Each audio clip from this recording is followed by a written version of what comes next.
পিরোজপুরে কিছু চিহ্নিত আওয়ামী লীগের সন্ত্রাসীরা বিএনপিতে জয়েন করছে। এটা আপনারা দেখছেন। গত 17 বছর আওয়ামী লীগ ফ্যাসিস্ট কর্তৃক পিরোজপুর জেলা বিএনপির আমরা যারা নেতৃত্বে ছিলাম তখন এবং কর্মী ভাইয়েরা, পিরোজপুর জেলা বিএনপির বহু নেতা কর্মীরা নির্যাতিত হয়েছে আওয়ামী লীগের দোসরদের কর্তৃক। আমরা কিন্তু ধানের শীষের বিরুদ্ধে নয়, আমরা মূলত বিরুদ্ধে এর মধ্যে যে আওয়ামী লীগ কর্তৃক আমরা গত 16 বছর নির্যাতিত হয়েছি। এই শহরে আমরা আসতে পারি নাই, আমরা বাবার জানাজায় আসতে পারি নাই, আমরা মায়ের জানাজায় আসতে পারি নাই, বোনের জানাজায় আসতে পারি নাই। এরকম অসংখ্য বিএনপি কর্মী আমরা নির্যাতিত হয়েছি।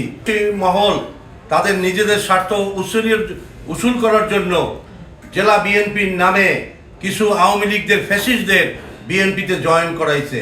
আওয়ামী লীগের যারা ফ্যাসিস্ট, পিরোজপুরে যারা সন্ত্রাসী ছিল আওয়ামী লীগের, তারা যে জয়েন করবে এ সম্পর্কে কোনো আলোচনা জেলা বিএনপি কার্যালয়ে হয় নাই।